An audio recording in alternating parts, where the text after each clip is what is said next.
Okay, welcome back guys. This is where we left off in the previous video, and we're now going to proceed to add the colors to our scene and also work with the lighting as well. So this is the light that we currently have, and you can see it in the scene collection panel over here. We currently have one light, and you have to be in object mode to be able to adjust the properties of your light. So currently my light is set to a white color. You can see I can play around with the color here, so you can do that if you want.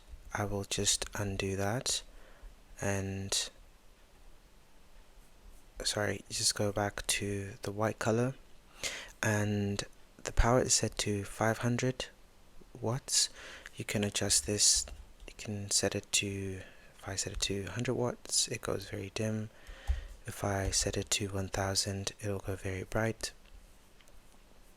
So I will set it to 500,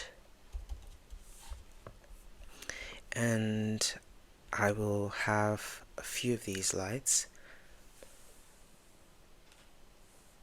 So I think 500 is a good power level, and I will just duplicate it with Shift and D on my keyboard, and then by default I can move it around after that, the duplicated light, and I will press Shift and Z, and then that allows me to move my light in the X and Y axis, except for the Z axis. So I'll move it to about here, and then I will do another Shift and D again, and another Shift and Z to move it again here. So I could have 3 or 4 lights. And currently it's looking like this side is well lit, so I will maybe bring another light over here. So I'll duplicate one more and lock it to the same height by Shift and Z, and then what you can do is, well, you can just adjust this how you like. I'll just maybe bring mine up a little bit by G and then C to move it on the Z axis, and I think this lighting is okay. So now that we have some decent lighting in our scene, we can start to add the colors, and these are called materials. So our plane, which is our floor, I will start with that one by adding a blue color. So you can go to the circular icon over here, it's like a world, and then if you hover over it, you see the text written material properties. Over here, if you come to this drop down, you'll see all the material properties that you have. Currently we just have the default material 0, but we will add a new one, and we have a material 1. If you double click here, you can rename it, and I will call mine water, and then just press enter on that, and then the name changes down here, and then you modify the base color, and you can see if I move around here, I really like this blue.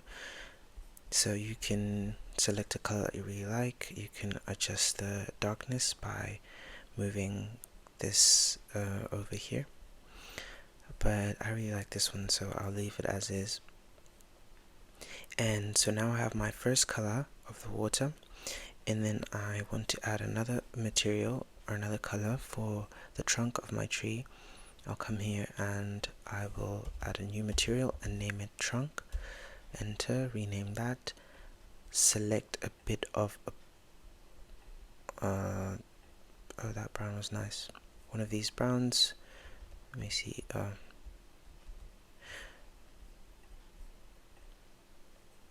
select a shade of brown that I think I like, maybe this one, and I can make it a bit darker, a bit more like a trunk over there. Okay, so now I have 2 colors, and as you can imagine, we just have to do this for the rest of the material for the objects. So here I have 4 leaves, 4 leaves chunks. So I will now add a new material. I should rename it to light leaves. I'll select a lightish green for this, and I think this is okay, and maybe I can apply it to another adjacent one over here, and then I'll create a new material. This one I'll call it dark leaves,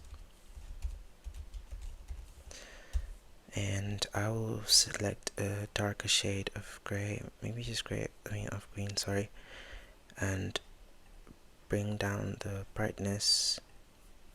And it's quite subtle, the difference here, you can't really see it much, but it's there.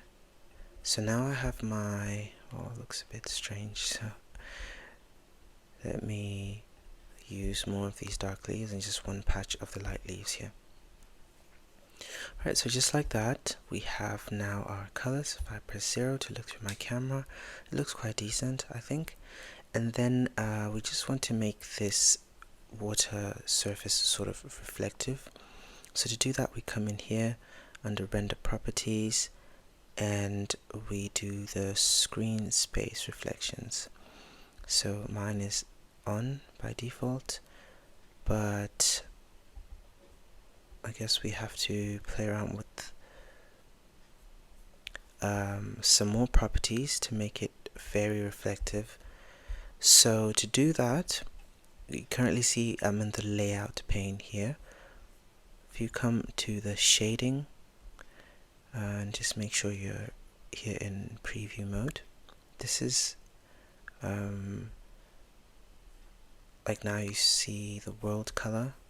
The world is just gray, and then currently see my selector down here is set to world, and I have the color which is gray.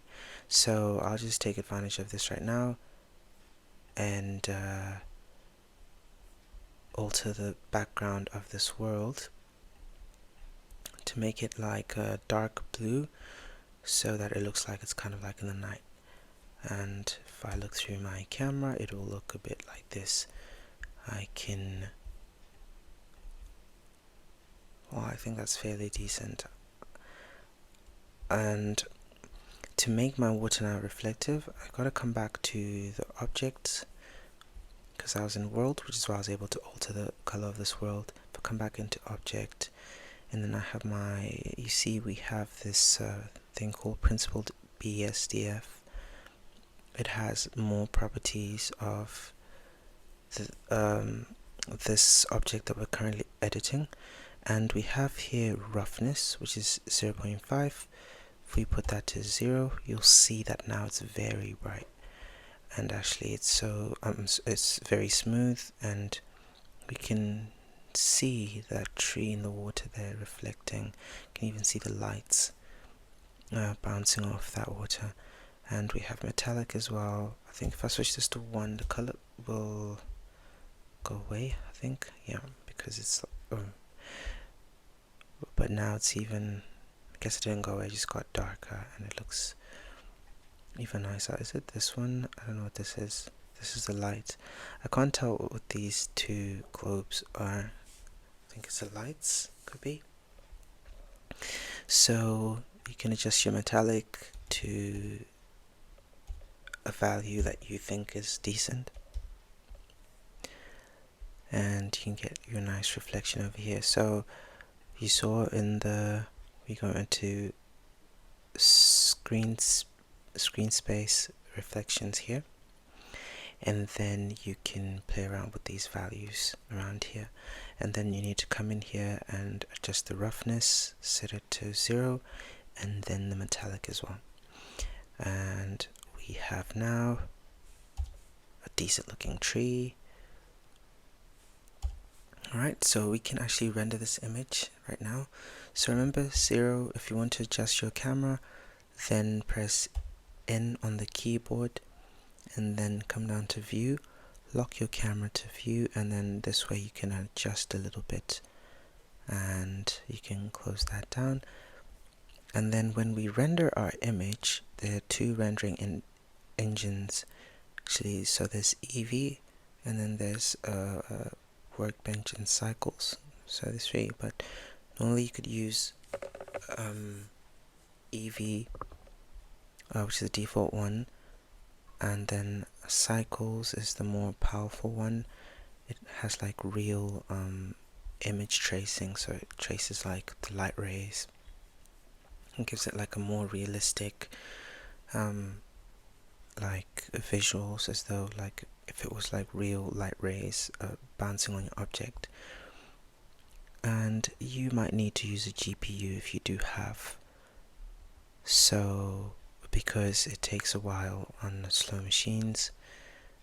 But I will just use Eevee because it's pretty good enough for what we're doing right now. So with that selected, I will just render this image, and you can see I have my pretty looking image, I might say. And then you want to save it, so I'll just save it to my desktop, and I will have my